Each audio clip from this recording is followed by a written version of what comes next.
vocês para a gente fechar os olhos. Vocês podem ficar como vocês estão e nós vamos orar.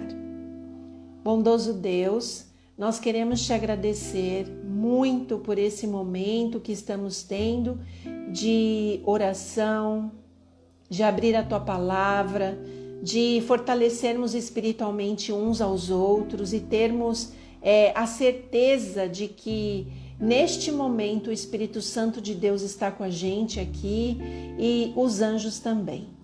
Fala ao nosso coração, toca a gente, as necessidades da vida que a gente precisa de mudanças, de crescimento espiritual e dá pra gente esse conforto, esse descanso na alma de que o Senhor está cuidando de cada um de nós.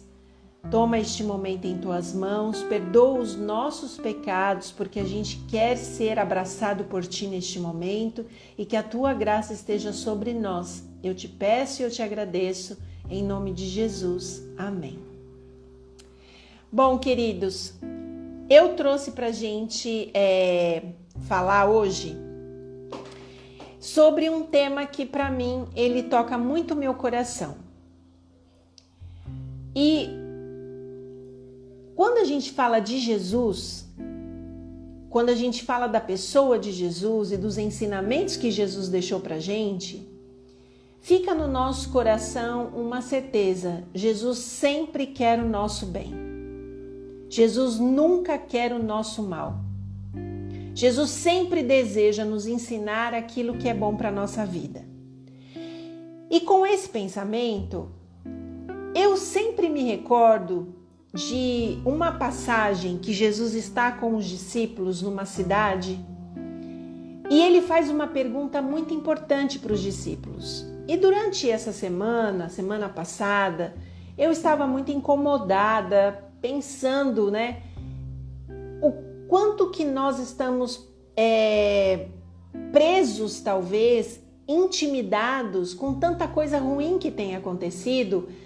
E a gente tem falado pouco do amor de Jesus, a gente tem falado pouco do que Jesus tem feito na nossa vida, de quem é Jesus na nossa vida. Então eu queria compartilhar com vocês essa pequena meditação e trazer para a gente refletir um pouquinho o que será que Jesus quis dizer naquele momento. Mas antes eu queria contar para vocês uma ilustração que eu conheci há muito tempo atrás e ela faz todo sentido para mim dentro desse tema que a gente vai falar. No Pará tinha um senhor chamado Pedro e o seu Pedro, ele era canoeiro. Ele pegava as pessoas de uma parte da margem e levava as pessoas para outro lado da margem. Assim que as pessoas chegavam no aeroporto, que elas chegavam de lugares distantes, para chegar no local, na cidade onde elas teriam que estar, elas precisariam de canoas, elas precisariam de atravessar. E o seu Pedro toda a vida fez esse trajeto, levava as pessoas e trazia pessoas. Em algum momento lá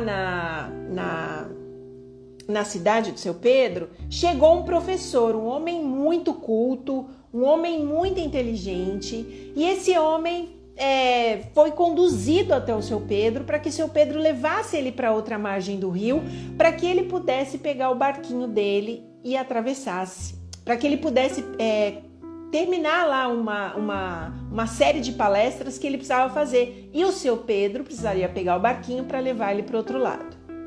Ele entrou no barquinho, começou a conversar com todas as pessoas que estavam ali e de repente ele virou para o seu Pedro e fez uma pergunta. Seu Pedro, deixa eu lhe perguntar, o senhor por acaso já fez arqueologia? E o seu Pedro olhou para ele, falou, arqueologia? Disse, não, toda a vida eu só fui canoeiro. Eu sempre peguei as pessoas de uma margem à outra e cuidei das pessoas nesse trajeto porque eu conheço esse rio muito bem. Aí o homem virou para ele e falou, nossa, o senhor sabe, eu passei uma vida estudando e eu acho que o senhor perdeu metade da sua vida por não ter conhecido a arqueologia. E aí seu Pedro ficou ali meio confuso, tipo, do que ele está falando, né? Daqui a pouco o homem conversando de novo virou e falou assim, mas eu acho que o senhor pelo menos fez teologia, geologia, qualquer coisa para aprender, né? As escolas ensinam coisas importantes. O senhor deve ter aprendido alguma coisa. E o seu Pedro, constrangido, disse, não, eu não aprendi. Ele falou, bom, eu acho que pelo menos a astrologia o senhor conhece. Porque a astrologia, o senhor conhece quando faz sol, quando faz frio, quando tá lua nova, quando tá lua minguante. O senhor deve saber como as coisas funcionam. O senhor pelo menos tem esse pequeno conhecimento. E o seu Pedro disse, não, eu não conheço. E ele falou, então, realmente o senhor perdeu metade da sua vida.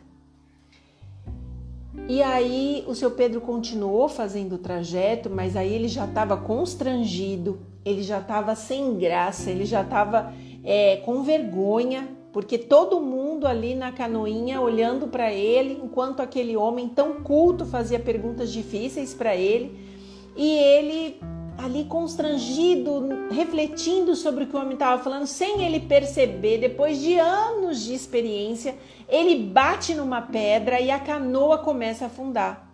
E no momento que a canoa começa a afundar, ele vira para o seu Pedro, ele vira para o homem e fala assim, pelo menos o senhor sabe nadar, né? E o homem diz para ele que não sabe. E aí ele fala assim para o homem, então, o senhor aprendeu tantas coisas, mas o senhor não aprendeu o principal, o senhor precisava saber nadar, porque se o senhor soubesse nadar, o senhor não perderia a sua vida. Qual é a moral dessa história? A moral dessa história é que o seu Pedro, na sua simplicidade, ele pelo menos conhecia o que era essencial para ele. Ele conhecia o que era essencial para a vida.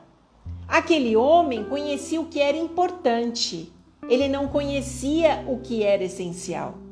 E ele acabaria morrendo dentro daquela lagoa por não conhecer o que era essencial. E eu fiquei pensando, quando eu lembrei dessa historinha hoje, que muitas vezes na nossa vida, nós estamos preocupados com tudo que é importante. A gente está preocupado em estudar, a gente está preocupado em, fazer cursos, comprar, viajar, criar os filhos. A gente está preocupado com tudo e tudo isso é importante. Mas e o essencial? Será que a gente sabe mesmo o que é importante? Será que a gente realmente pensa hoje, nesse tempo tão difícil que a gente está vivendo, nesse momento tão complicado, onde as coisas estão confusas, onde as pessoas estão com medo, onde o Espírito Santo já tem, de alguma forma, se retirado bastante das coisas deste mundo? Será que a gente não está cuidando daquilo que é importante e não daquilo que é essencial para a nossa vida? E eu fiquei pensando nisso e foi por isso que eu quero começar com vocês aqui essas lives na sexta-feira à noite para a gente ter este momento de reflexão. Eu não sei se vocês têm Bíblia onde vocês estão, mas a gente vai abrir a Bíblia por um momento e a gente vai refletir sobre esses versinhos que Jesus teve uma pequena conversa com os discípulos. E essa pequena conversa está ali em Marcos capítulo 8. Então, quem tiver Bíblia aí, abre. Quem não tiver Bíblia, me ouve. E aí, enquanto vocês estão aí pegando Bíblia, deixa eu ver quem está escrevendo aqui, que eu vou falando com vocês. A Vanessinha está aqui. Deixa eu ver aqui. Adriana Prado. Tudo bem, Adriana? Você tá bem? Solange, meu amor, te amo. A Inês está aqui, já falei com ela. Cida, tudo bem? Que bom ter você aqui. Que Deus abençoe você, viu, Cida? Clau, Deus te abençoe muitíssimo também. Saudade, amiga. A gente precisa se encontrar. Então, vamos lá. Marcos 8. Todo mundo conseguiu? Deixa eu ver aqui como é que tá as coisas. E o podcast lá no Spotify, ele está rolando. Vamos lá. Marcos 8, a partir do verso 27, a gente vai ler. Oi, Alberta, tudo bem? Sinta-se à vontade, fica aqui com a gente. Clau, também te amo. Vamos lá. Marcos 8, a partir do verso 27, diz o seguinte: Jesus e os seus discípulos dirigiram-se para o povoado nas proximidades de Cesareia de Filipe. No caminho, Jesus lhes perguntou: quem o povo diz que eu sou? Então os discípulos responderam: alguns dizem que és João Batista, outros Elias e ainda outros um dos profetas. E Jesus perguntou novamente: e vocês? Quem vocês dizem que eu sou? Pedro então respondeu: tu és o Cristo. Vamos contextualizar o que estava acontecendo neste momento aqui. Qual era a situação? E o porquê que eu trouxe essa pergunta para a gente? Qual era a situação? Jesus, ele tinha dentro da mente dele algo muito claro. O momento de ele, ser crucificado estava bem perto de acontecer. Estava muito perto. Jesus queria dar uma lição para os discípulos. Então Jesus leva os discípulos para uma cidade fora do conforto dos discípulos. Jesus estava acostumado a andar com os discípulos ali na Judéia, no povo de Israel. E aí, de repente, Jesus puxa os discípulos lá para Cesareia de Filipe, que era um lugar idólatra. Eles eram adoradores de Baal e ali todo tipo de ocultismo, todo tipo de orgia, todo tipo de situação difícil acontecia lá em Cesareia de Filipe. E Jesus leva os discípulos propositalmente para aquele lugar. Não foi algo que Jesus fez sem ser proposital. Qual era esse momento? O que estava acontecendo nesse momento? Nesse momento, não sei se vocês se lembram, Jesus tinha um primo que se chamava João Batista. No capítulo 6, bem pertinho desse momento, Jesus havia perdido o primo dele, João Batista. Ele havia sido decapitado e a fé das pessoas estavam muito abaladas, muito abaladas.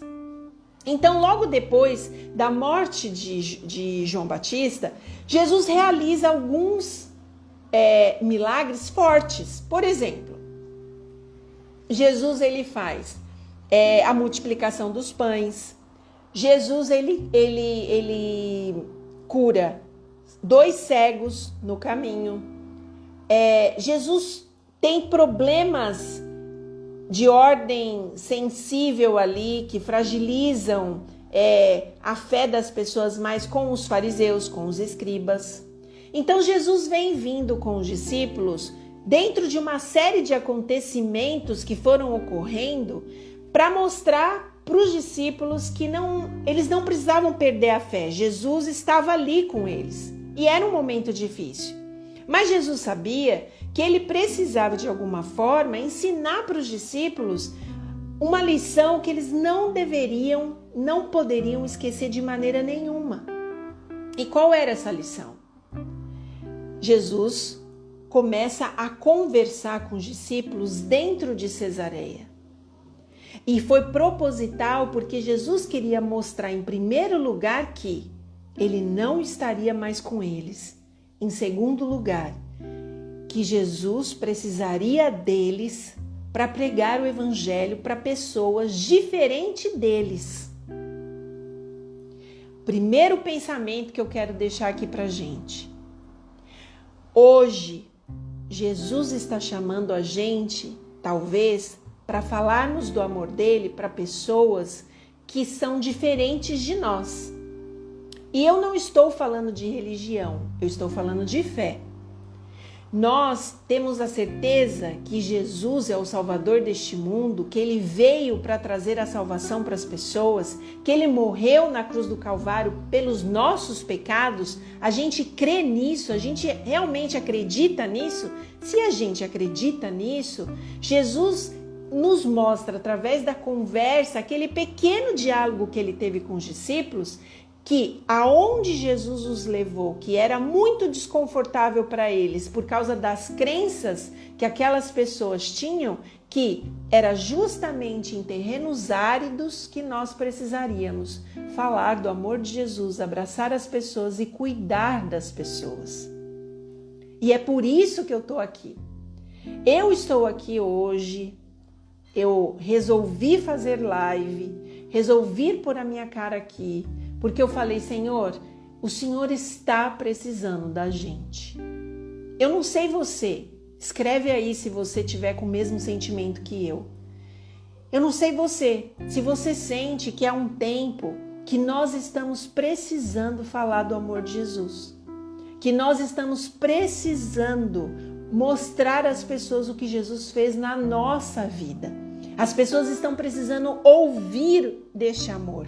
Elas estão desesperadas, elas estão preocupadas, elas estão passando por muitos problemas e elas estão precisando ser abraçadas por Jesus. E às vezes o único abraço que elas vão receber vai ser o seu. E você vai representar Jesus na vida delas. Não sei se você já pensou sobre isso, mas eu queria que você pensasse sobre isso. Eu tenho certeza uma coisa, você não entrou aqui nessa live por acaso, não é porque você gosta de mim, não é porque você acha legal estar aqui, nós estamos aqui, são mais de 10 horas da noite. Se nós estamos aqui, é porque nós temos um interesse de falarmos do amor de Jesus e porque o Espírito Santo, de alguma maneira, nos trouxe até aqui. Isso é certeza absoluta. Não só vocês, mas a mim também. Porque se dependesse de mim, eu não estaria fazendo live. Eu não tenho interesse em fazer live. Eu nem gosto de aparecer. Eu sou uma pessoa de bastidores. Mas eu falei para Deus, chegou o momento da gente levantar a bandeira e falar do amor de Jesus.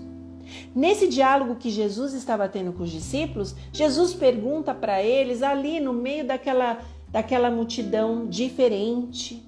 Jesus pergunta, escuta, meio que tipo pergunta não perguntando. O que as pessoas andam dizendo aí sobre mim, quem eu sou? Jesus provoca uma situação, Jesus provoca um assunto. E os discípulos começam, a vaguear nas ideias. Eles acham que você é João Batista, eles acham que o Senhor é Elias, que o Senhor é algum profeta. E aí, Jesus vira para eles propositalmente e Jesus fala assim, sério? Então, e vocês? Quem eu sou para vocês? E eu acredito mesmo que Jesus está fazendo essa pergunta para a gente hoje. Sabe por quê? Porque tanto tempo na minha vida, já faz uns 10 anos que eu falo para pessoas, eu prego, faço palestras, converso, atendo. E muitas pessoas não sabem quem é Jesus para elas. Muitas pessoas não sabem. Às vezes estão na igreja, nas suas comunidades, levam uma vida cristã dentro da igreja, vão em todos os cultos, participam, são líderes, são pessoas que estão ali, para dar o seu melhor. Mas quando você pergunta se elas têm intimidade com Jesus, amizade com Jesus, elas não sabem responder. E era sobre isso que Jesus estava falando com os discípulos. Sabe por quê? Porque Jesus passaria pelo vale da sombra da morte e os discípulos não suportariam.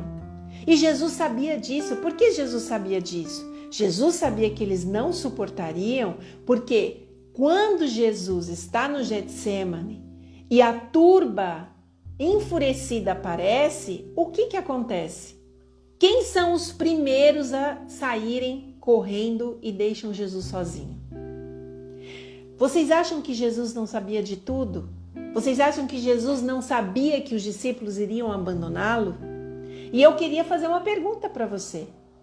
Hoje, diante desse cenário tão drástico que a gente está vivendo, tão difícil que a gente está vivendo, se alguém chegar para você e te perguntar, Você realmente acredita em Jesus? Você é capaz de deixar tudo por Jesus? Você é capaz de segurar na mão de Jesus e falar para Ele, olha, eu estou aqui e eu vou lutar com o Senhor até o final? Ou você vai lutar pela tua vida, pelos teus interesses, por aquilo que você realmente acha que tem necessidades e não pode fazer por Jesus? Eu falo isso porque naquele momento, para os discípulos, era um absurdo Jesus perguntar: e para vocês quem eu sou? Tanto é que Pedro tem uma resposta exata: Senhor, tu és o Cristo. E seria tão bom que no momento que Jesus mais precisou dos discípulos, que foi no Getsemane, quando todos os abandonaram, e o pior, eles não só abandonaram, eles traíram a confiança de Jesus. Seria ótimo se eles tivessem entendido naquele momento em Cesareia de Filipe o que Jesus estava tentando dizer. Jesus estava tentando prepará-los para o pior momento. Jesus estava tentando trabalhar a mente deles para que eles entendessem que pessoas como aquelas pessoas de Cesareia de Filipe precisariam deles, precisariam que eles abrissem a boca e que eles falassem do amor de Jesus às pessoas. Que eles pudessem dizer, olha, eu conheci Jesus, eu vi os milagres que Jesus realizou, eu sei que Jesus pode cuidar de você, eu sei que Jesus pode cuidar da sua família, eu sei que Jesus pode lidar com as suas preocupações, eu sei que Jesus não vai te abandonar. Mas quando a gente pensa como eu posso dizer, os discípulos estavam de alguma forma fora de sintonia. Por mais que Jesus tentasse, e de várias formas Jesus tentava dizer para eles que o tempo dele aqui era curto, os discípulos não conseguiam entender. A verdade, gente, é que a pergunta que Jesus fez para aqueles homens é a pergunta que Jesus está fazendo para a gente. A pergunta é: e para você, quem eu sou? Quem eu sou para você? Nos teus momentos de luta, nos teus momentos de ansiedade, nos teus momentos de sofrimento, nos teus momentos de preocupação, de solidão, nos teus momentos de fúria, nos teus momentos de situações difíceis financeiras, nos teus momentos onde falta o dinheiro, falta o trabalho, falta os amigos, falta a família, quem eu sou para você? Quem eu sou para você? Na hora que tá dando tudo errado, quem eu sou para você? Você vem me buscar? Você se ajoelha diante de mim? Você depende de mim? Na hora do desespero, na hora que falta a coragem, o que você faz? Você senta, você chora, você se desespera, você perde o rumo, você xinga as pessoas, você briga com o teu esposo, com a tua esposa. Eu não sei. A verdade é que eu não sei, mas eu acredito que essa pergunta de Jesus, quem é Jesus para você, ela é a pergunta mais importante para a nossa vida. Porque dessa resposta vai vir todo o resto. Além da gente saber em que pé está a nossa vida espiritual, nós vamos saber também em que pé está o nosso caráter. Porque saber quem é Jesus para nós nos coloca numa posição de fazer escolhas e fazer escolhas acertadas. Nos coloca numa posição de nos colocar diante de Deus e a gente saber exatamente como e de que forma devemos agir para sermos semelhantes a Cristo. Hoje em dia, a gente escuta muito sobre, eu sou cristão, eu realmente, eu sou de uma igreja, eu sou isso, eu sou aquilo, eu participo disso, eu participo daquilo. Mas muitas vezes o caráter dessas pessoas não tem absolutamente nada a ver com Jesus. E é sobre isso que a gente tem que se questionar. É quando as luzes se apagam da nossa vida que a gente vai saber quem é Jesus pra gente. Porque senão, em todos os problemas da nossa vida, sabe o que a gente vai fazer? a gente vai deixar Jesus falando sozinho. E a gente vai fugir, como os discípulos um dia fizeram. Pedro respondeu bonito. Pedro falou bonito: Senhor, tu és o Cristo. E Jesus até elogiou Pedro. Sendo que momentos depois, Jesus o repreendeu, porque ao invés de ele estar do lado de Cristo, ele estava do lado de Satanás. E eu trago isso para a gente, para nossa mente, para a gente pensar se nós estamos fazendo a melhor escolha para a nossa vida. Se Jesus está sendo a prioridade da nossa vida. E por que eu falo isso? Porque Jesus não foi a minha prioridade por mais de 35 anos. Jesus não foi minha prioridade. Jesus, ele era um estranho para mim. Durante a minha adolescência e a minha infância, eu me perguntava muitas vezes, quem era Jesus? Eu não entendia o que queria dizer o sacrifício de Jesus na cruz. Eu não entendia. Eu ficava pensando, Jesus morreu na cruz por mim, por quê? E talvez eu fico pensando, por que esta mente cética? Né? Por que eu não acreditava? Muito pequena, eu tinha mais ou menos 5, 6 anos de idade. Criança, inocente, eu fui abusada. Abusada por um primo muito mais velho do que eu. E isso trouxe consequências para a minha vida até os 43 anos de idade. Consequências que eu quero dizer são consequências diversas. As primeiras consequências que vieram após aquilo foi o medo, a vergonha, porque como criança, a gente não pode dizer para as pessoas o que está acontecendo, até porque meu primo falava coisas, ele tinha 30 e poucos anos de idade, que me deixavam com medo. E eu cresci pensando que a culpa tinha sido toda minha. Só que no meio de tudo isso, e aí eu vou abrir um parênteses, a minha família, ela é cristã, só que quando eu nasci, eu não era de família cristã. Meus pais foram para a igreja depois que eu nasci. E o fato de eu ter nascido dentro de uma família pagã e não cristã trouxe consequências muito grandes para a minha vida. Trouxe consequências e dificuldades, porque a verdade é que o inimigo, ele faz planos para a nossa vida. E às vezes nós vivemos alienados, como se Satanás não existisse. A gente vive como se qualquer ato do inimigo fosse mera coincidência da vida, e não é.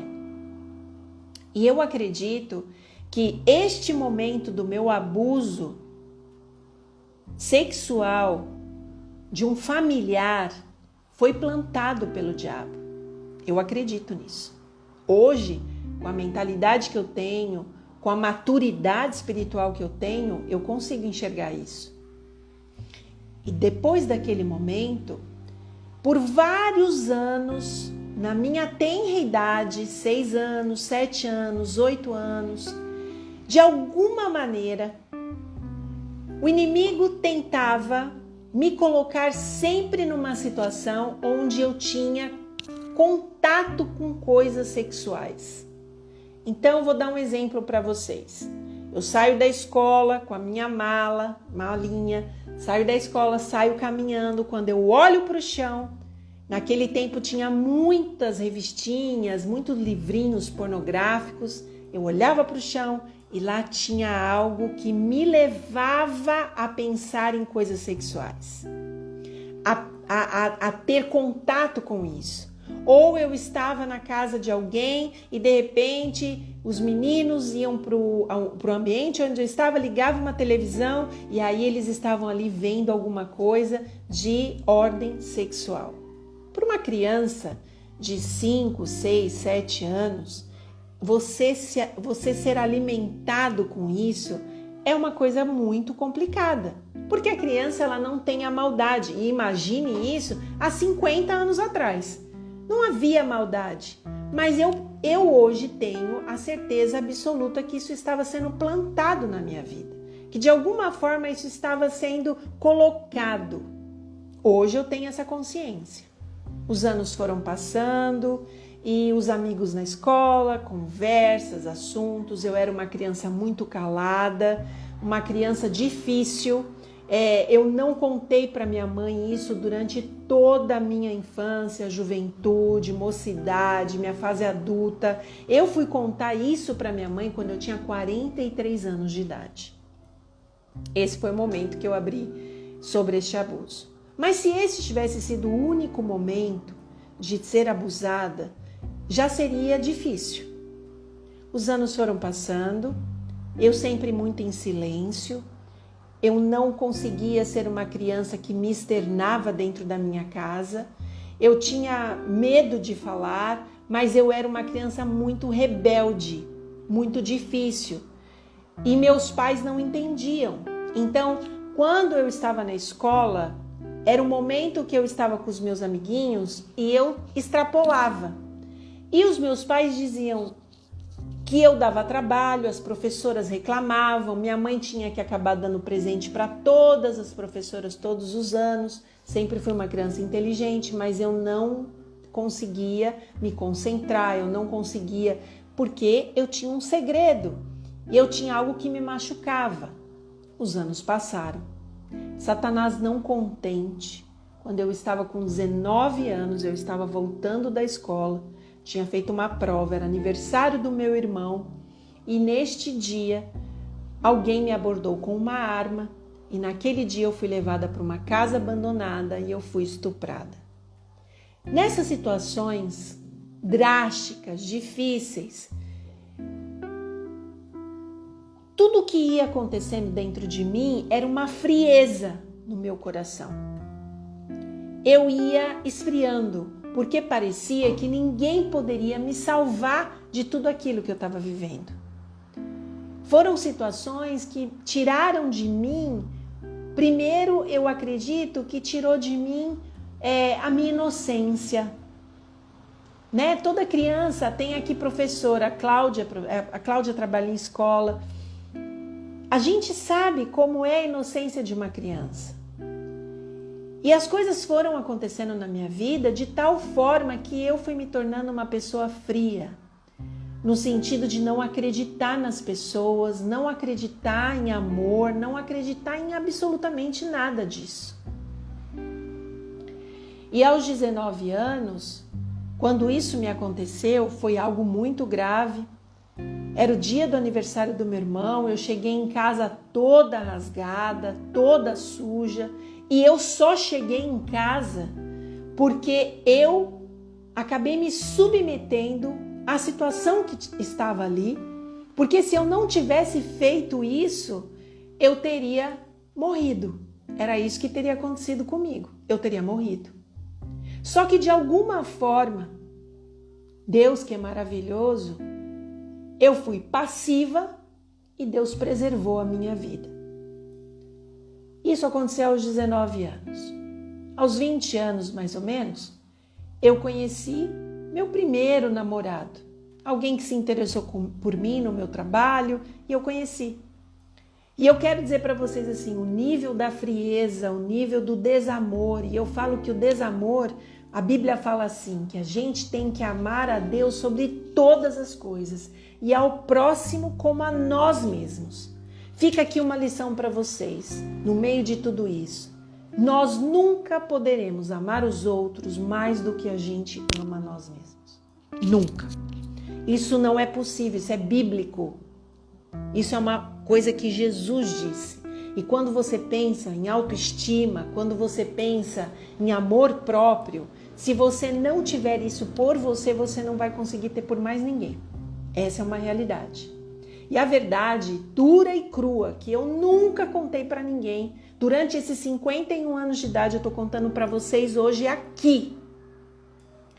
Após esse estupro que eu sofri e o abuso que eu sofri e tudo que eu estava passando na minha vida em silêncio, quando eu conheci esse namorado, talvez pela minha idade, 19, 20 anos, naquele tempo já estava começando a fase de todo mundo falar sobre sexo, fazer sexo, né? Era a idade ali do ano mais ou menos 1900 e alguma coisa, as pessoas já estavam mais liberadas e eu estava ali 19, 20 anos travada, claro, e meus pais já desde os 5 anos de idade já tinham vindo para a igreja cristã e meus pais batalhavam e eu acredito que isso foi o ponto que conseguiu dar um equilíbrio suave dentro da minha mente para que eu tivesse um comportamento um pouco melhor. E foi onde tudo começou a talvez fazer um pouco de sentido na minha vida, mas não tudo. Eu não conseguia estabelecer uma relação com Deus passando por todas essas coisas. E quando eu conheci esse namorado, ele achou que eu não era virgem, e eu estando ali com ele, numa noite nós saímos de uma festa, ele parou o carro, era um tempo, né? Eu estou com 51, façam a conta, eu estava com 19, era um tempo que todo mundo se beijava, se abraçava, né? E eu estava dentro do carro com ele e ele falou para mim, ai, que vontade de ficar com você. E eu fiquei com ele dentro do carro, sem o menor sentimento, sem a menor vontade, sem a menor sensação. Isso ficou muito gravado na minha mente por anos, por muitos anos. Porque eu tentava entender toda essa questão que envolvia a palavra de Deus, ser uma pessoa pura, ter pureza no coração, viver a experiência de ser uma pessoa pura, de conhecer o meu marido, de entrar na igreja de branco. Eu havia perdido tudo isso. Mas mais do que perder tudo isso, eu perdi a inocência. E eu acho que eu perdi algo que eu vivo falando para as pessoas. Não percam a esperança. Se a gente perde a esperança, a gente perde tudo. A esperança, ela dentro da gente, ela dá força para a gente viver muitas coisas.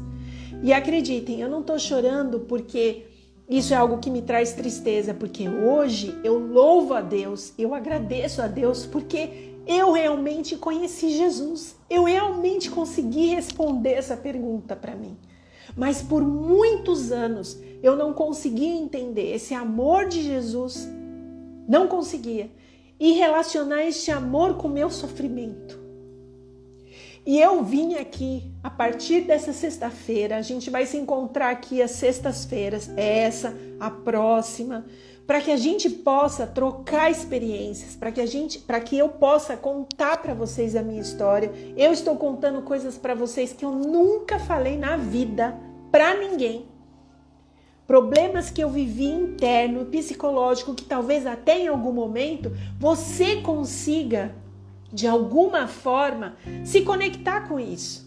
Talvez você não passou por esse problema que eu passei.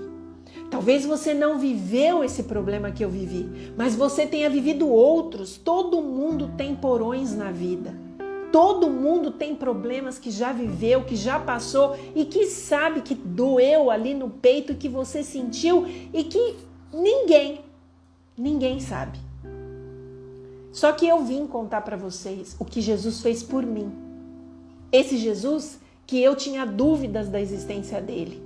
Esse Jesus que eu perguntava, ele morreu por mim para quê? Por quê? Qual é o motivo que Jesus morreu por mim? E eu acho que hoje eu já contei bastante coisa sobre a minha vida e esse momento, mas eu posso dizer para vocês assim. Após esse instante do carro com aquele namorado que não teve a menor importância para mim, eu entrei num processo de frieza que Somente Deus pôde me arrancar de lá. Somente Deus pôde me tirar do fundo desse abismo, do fundo desse poço. E eu costumo dizer para as pessoas uma coisa. Deus, ele costuma, com terno amor, descer no fundo do abismo que a gente está, no fundo do poço, no vômito que a gente está, para pegar na nossa mão e nos tirar de lá. A resposta dessa pergunta está aí para você. Se você não conseguiu até hoje dizer para você, olha, eu sei quem é Jesus na minha vida. Eu sei os abismos que eu já passei, que Jesus esteve lá comigo. Eu sei que nos momentos de maior dor, quem segura na minha mão é Jesus. A minha fé, ela está baseada na certeza de que Jesus está cuidando de mim. Mas a maior pergunta que fica para nós, que é a pergunta que Jesus estava fazendo para os discípulos, é: se as coisas piorarem, e acredite, gente, as coisas piorarão muito daqui para frente, vocês vão continuar sabendo quem eu sou na vida de vocês? Ou vocês vão virar as costas para mim? Porque eu tenho recebido muitas mensagens de pessoas que estão com medo do que está acontecendo nesse momento. É mudança no governo, é guerra, é tanta coisa acontecendo. E as pessoas estão apavoradas mesmo, chorando, desesperadas. Elas não sabem o que fazer. E a pergunta que eu quero fazer para a gente é: você não sabe o que fazer? Você tem Jesus, quem Ele é para você. Nos momentos de solidão, quando as luzes se apagam e você deita na sua cama, quem é Jesus para você? Nos momentos que falta o dinheiro, nos momentos que o seu marido ou sua esposa te pressionam porque as coisas estão ruins, estão difíceis e você não tem solução, quem é Jesus para você? Nos momentos que você recebe um diagnóstico de uma doença terrível, quem é Jesus para você? Ou alguém que você ama muito vem a óbito, quem é Jesus para você? Porque a diferença é bem justamente nesse momento. A Bíblia fala que nos momentos bons a gente se esquece de tudo, porque está tudo bem, está tudo ótimo.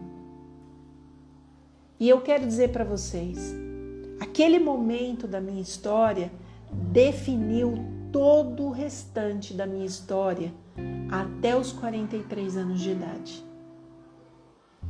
O que eu posso dizer para vocês que foi uma derrocada, porque quando a gente não sabe quem é Jesus para a gente, vai ser abismo.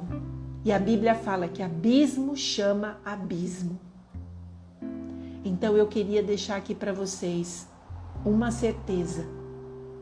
Jesus tem planos para a nossa vida. E assim como ele tinha para os discípulos, de falar para os discípulos, vocês precisam descobrir quem eu sou para vocês, porque vocês precisam falar quem eu sou para vocês, para as outras pessoas. Vai chegar esse tempo que a gente vai ter que ser forte, vai ter que levantar o braço e vai ter que dizer: eu aqui, ó, eu pertenço a Jesus. E todo mundo vai te deixar falando sozinho, vai virar a cara para você, vai virar seu inimigo. Porque a Bíblia é clara em dizer pra gente. Jesus fala isso. Que quando a gente se manifestar falando que o ama, que gosta das coisas que ele gosta, que quer fazer as coisas que ele faz, sabe o que vai acontecer? As pessoas vão virar as costas para nós e virar os nossos inimigos. Então eu quero que você tome uma decisão. Hoje a gente está aqui para pensar nisso. Eu conheço religião, eu vou à igreja, eu frequento o culto, mas eu sei quem é Jesus para mim? Eu tive uma experiência com Jesus? Eu me batizei, eu sou líder na igreja, ou eu não sou, eu não sei, mas eu sei quem é Jesus na minha vida? Hoje eu queria que a gente fosse dormir com essa pergunta.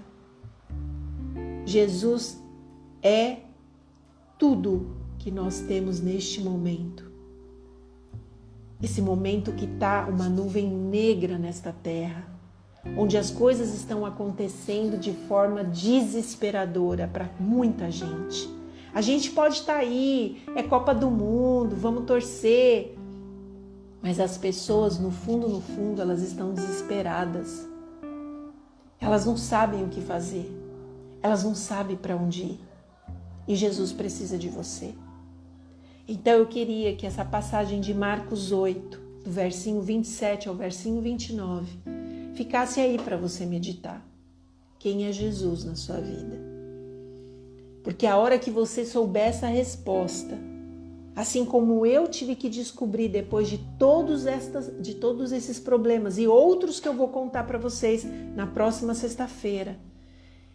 E se vocês acham que o que eu contei hoje foi a pior parte, não, virão partes muito ruins ainda.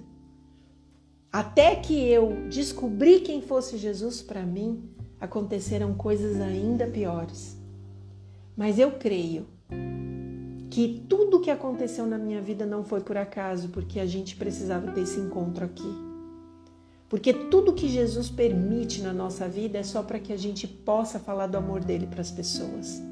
Depois que o momento difícil passa, não sei se já aconteceu com vocês, mas depois que o momento difícil passa na nossa vida, a gente respira, coloca as ideias num determinado lugar e sabe o que acontece? Sabe o que acontece? A gente pega aquela experiência, mastiga tudo de ruim que passou com ela, repensa tudo o que viveu com aquela experiência e aí a gente leva para o outro como uma força, algo para a gente segurar na mão do outro e dizer, olha, eu sei o que você está passando. Eu vou te contar a minha história, eu quero que você veja o que Jesus fez por mim. E é isso que eu queria deixar para vocês. Quero que vocês pensem sobre isso. Eu falei a verdade, aonde estiverem 2 ou 3 reunidos, Jesus diz que ali ele vai estar. Nós estamos aqui reunidos. Tarde da noite, agora são 23 horas. E eu sei que Jesus está aqui com a gente, o Espírito Santo também, e os anjos também. E a gente vai dormir com essa certeza de que nós, estando aqui, fomos ouvidos, o Espírito Santo falou com a gente de alguma forma. E eu quero saber de vocês, quem é que tem pedido de oração? Aproveita para escrever, que vai ser o tempo que nós vamos escrever o pedido de oração. E nós vamos orar por todos esses pedidos. Eu vou aproveitar que enquanto vocês escrevem, eu vou tentar ler o que vocês estão escrevendo para que a gente faça a oração juntos, tá? Qualquer pedido que vocês tiverem, vão me falando aqui. Amém, que Jesus nos use mesmo. Precisamos, Cláudia, de um encontro com Jesus, voltar ao primeiro amor, é isso mesmo. Voltar ao primeiro amor, é isso que nós precisamos. É por isso que nós estamos aqui. E corajosos estamos aqui, fazendo uma live para a gente falar sobre isso. E nos fortalecermos juntos. Jesus, sim, Ele cuida da gente. Eu fico pensando, nenhum de nós somos dignos. Hoje eu estava lendo um verso, enquanto eu estava meditando naquilo que eu ia compartilhar com vocês, e o versinho falava assim, né? Que a gente precisa ter muita certeza da salvação, daquilo que Jesus veio fazer por nós, porque nós somos um pecador que Ele veio salvar, né? E Paulo fala assim, e eu sou o pior deles. E eu costumo dizer, acho que Paulo não me conheceu, porque se Paulo me conhecesse, ele saberia que eu sou o pior deles. As pessoas que estão aqui todas, eu agradeço por estarem aqui. Deixa eu ver, aqui nas perguntas, a Vanessinha falou, né? Ela se sente bloqueada de falar de vários assuntos que ela já viveu também, que doem, eu imagino, e ela tá me perguntando, né? Ela já foi abusada, ela se sente bloqueada em falar do assunto, que dói muito para ela, e ela diz, né? Como é que você conseguiu superar isso? E eu vou dizer, quando eu entendi quem era Jesus na minha vida. Quando a gente entender quem é Jesus na nossa vida, Vanessa, tudo isso vai sair do nosso coração. Todo temor, todo medo. Ser abusado, hoje as pessoas falam disso muito. Mas no tempo que aconteceu comigo, aos 5 anos de idade, hoje eu tenho 51, sendo ameaçada por alguém mais velho, isso era muito, muito difícil. E minha mãe não entendia meu comportamento, a escola não entendia meu comportamento, e eu não me tornei uma criança agressiva, mas eu busquei outros caminhos. Então eu era desatenciosa, eu era debochada, cínica. Então a criança ela vai buscando outros comportamentos, qualquer escape, qualquer gatilho, né? Qualquer possibilidade dela sair daquele universo. E aí a gente vai lutando porque a gente não tem um conhecimento. Mesmo meus pais, eu acredito mesmo que meus pais, porque eles vieram para a igreja, para a religião, após os meus 5 anos de idade, isso fez bastante diferença, porque eu tinha esse alimento espiritual dentro de casa, apesar de todas as lutas. Eu vou dar 1 minuto para a gente fazer oração, que eu vou terminar aqui a gravação do podcast, porque está me apitando aqui que ele vai terminar. Só 1 minuto para vocês. Queridos, nós estamos aqui encerrando o podcast e até a próxima sexta-feira. Que Deus os abençoe. Bom, gente, alguém tem algum pedido de oração? A Vanessinha tinha pedido pela mãe.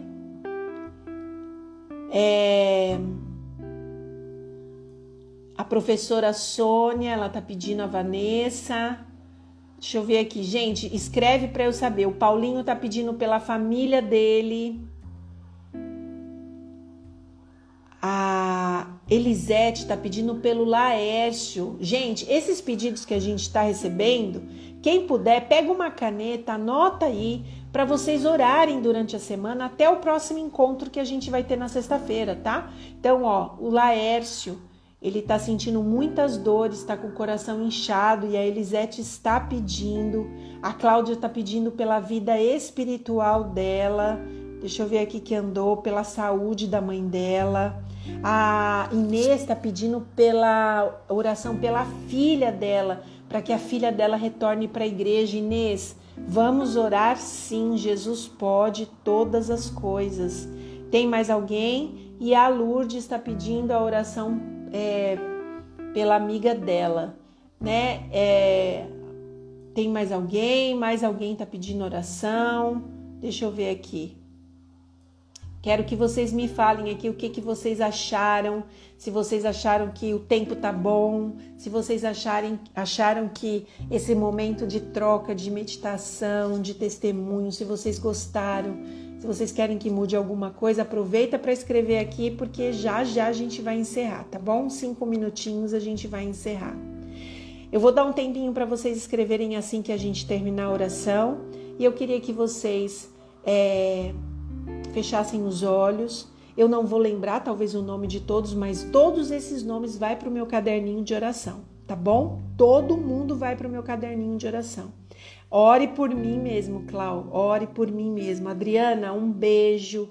Todo mundo que entrou, eu vi que meu irmão entrou aqui, o Jonatas, não sei se ele tá aqui, eu não consigo ver, eu não entendo desse negócio de live, mas se ele estiver, eu deixo um beijo para ele, que Deus abençoe ele também. Vocês oraram muito por ele, tem pessoas aqui que oraram muito pelo Jonatas, e ele tá aqui com a gente.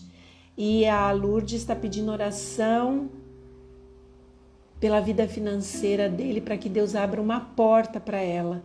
Vamos orar sim, Lourdes, para que Deus realmente se coloque na tua vida. Eu já estou orando por você, né?